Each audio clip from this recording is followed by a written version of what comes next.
धर्मपरायण नगरी रोहित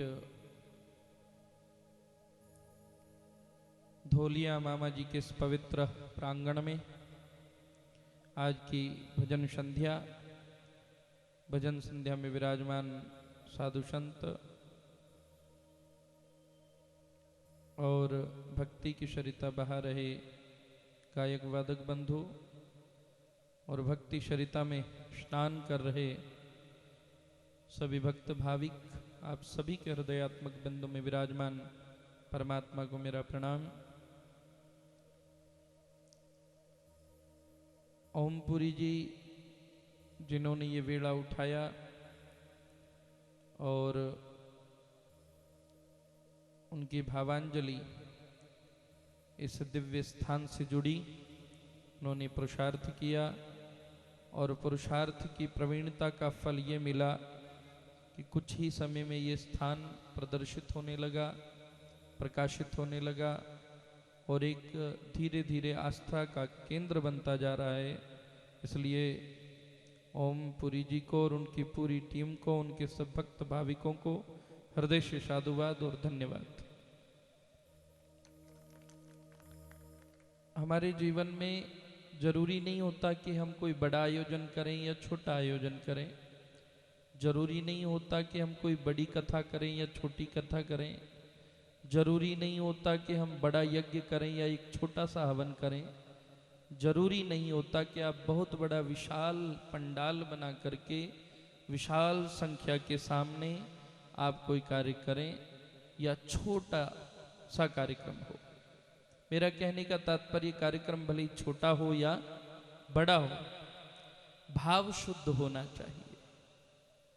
मुरारी बापू का नाम आप लोगों ने सभी ने सुना होगा, राम कथा के एक दिव्य कथावाचक हैं वो।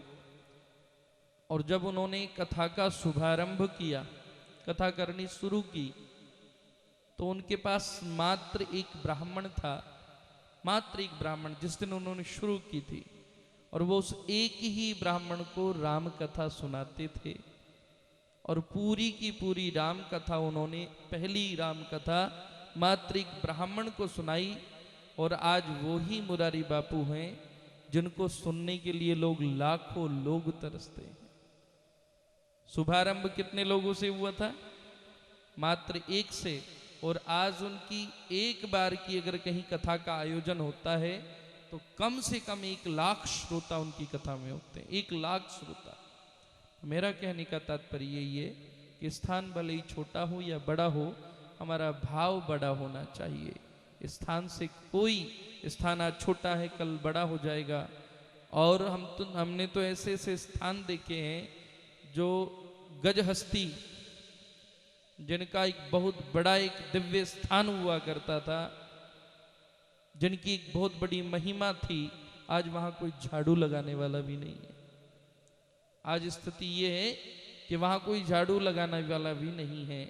तो ये सृष्टि परिवर्तनशील है, परिवर्तन आता है फिर जाता है, और प्रकृति का नियम ही परिवर्तन है। लेकिन छोटा बड़ा न जानिए जो गुणवत्ता होए, हमारा भाव जुड़ना चाहिए, हमारी सत्य प्रतीति धर्म के प्रति निष्ठ होनी चाहिए, हमारे संस्कारों का बीज यहाँ आकर के अंकुरित होना चाहिए, हम एक दूसरे के प्रति प्रेम पूर्वक जीवन जी सकें, ऐसा भाव होना चाहिए। तब ये जागरण सार्थक है, तब ये धार्मिक आयोजन सार्थक है। और कोई भी व्यक्ति अगर करता है तो उसका और उत्साहवर्धन हमको करना चाहिए, ना कि उसमें नींद मेख निकालनी चाहिए। कोई व्यक्ति अगर अच्छा कार्य कर रहा है तो उसको सांत्वना दो, उसको आगे बढ़ाओ, तो उसको भी अच्छा लगेगा, फिर वो अगली बार और अच्छा करने का प्रयास करेगा। इसलिए ओमपुरी जी की पूरी टीम समस्त, देखो कितना अच्छा भाव है। और हमारे गायक बंधु को शायद पता नहीं था, जैसा लिख के दे दिया, मैं कोई जूना अखाड़े का अध्यक्ष नहीं हूँ, अंतर्राष्ट्रीय मंत्री पद पर हूँ। और जिनको आपने अंतर्राष्ट्रीय मंत्री बना दिया वो अभी जूना अखाड़े के मात्र दीक्षित साधु हो सकते हैं, अभी अखाड़े के पद पर नहीं हैं। थोड़ा ध्यान दिया करो किसका क्या पद है, बोलने से पहले तोलो, बोल बोल बोल ये बोल अनमोल, इस बोल का ही खेल, तोल तोल बोल, तोल तोल बोल ये बोल अनमोल। वाणी का इतना महत्व होता है जीवन में। तो मैं तो अपने आप को महामंत्री मंत्री भी मैं समझता हूँ कुछ नहीं है। संत के पास उसकी साधुता है, संत के पास उसकी नम्रता है, संत के पास उसकी साधना है, संत के पास उसकी तपस्या है, संत के पास उसकी साधना आराधना और अर्चन और वंदन है। तो मैं समझता हूँ वो सबसे बड़ा पद है। बाकी जीवन में कितने भी बड़े पद मिल जाएं और साधना ना हो, भजन ना हो, तपस्या ना हो, अनुष्ठान ना हो, प्रेम भाव पूर्वक जीवन ना जी सके, तो मैं समझता हूँ वो पद मिला हुआ भी निरर्थक है। उस पद से व्यक्ति को मद हो जाएगा, और जब व्यक्ति पद से मदयुक्त होगा तो वो समझ लीजिए कि एक दिन उसको रद्द होना ही है। इसलिए प्रभु से यही प्रार्थना करता हूँ, कितने भी बड़े पद पर पहुँच जाएं, मुझे लेश मात्र भी कभी अभिमान ना हो, लेश मात्र भी कभी अभिमान ना हो। ऐसे इस मामा जी से भी, भगवान से भी, गणेश जी से भी, सर्वदेवी देवताओं से यही एक प्रार्थना है कि जीवन जितना नम्र बने, और वो आवश्यक है। परमात्मा को भी वही प्रिय है जिस भाव को लेकर के आज हम सत्संग कर रहे हैं। सत्संग है क्या? निर्मल मन जन शो मोही पावा, मोही कपट क्षल क्षिद्र न भावा। परमात्मा स्वयं कहते हैं मुझे वो प्रिय है जिसका मन निर्मल है, जिसके मन में कोई मैल नहीं है, जिसके अंदर छल द्वेष पाप पाखंड नहीं है, वो व्यक्ति मुझे प्रिय है। ऐसे व्यक्ति मुझे कैसे प्रिय है? अस सज्जन मम उर्वशी कैसे, उर बोलते हैं हृदय को। ऐसे सज्जन मुझे कैसे प्रिय हैं? अस सज्जन मम उर्वशी कैसे, लोभी हृदय बसही धनु जैसे। कोई लोभीडो वे नहीं, विन धन कितरो प्यारो लगे हैं। 1000 आवे तो विन इच्छा वे लाख आ जावे, लाख आवे तो करोड़ आ जावे, करोड़ आ जावे तो अरब आ जा। मतलब उसकी वो आकांक्षा कभी पूर्ण ही नहीं होती। उसी प्रकार भगवान भी कह रहे हैं कि जिस प्रकार लोभी व्यक्ति को धन प्रिय है, उसी प्रकार मुझे सज्जन भक्त प्रिय हैं।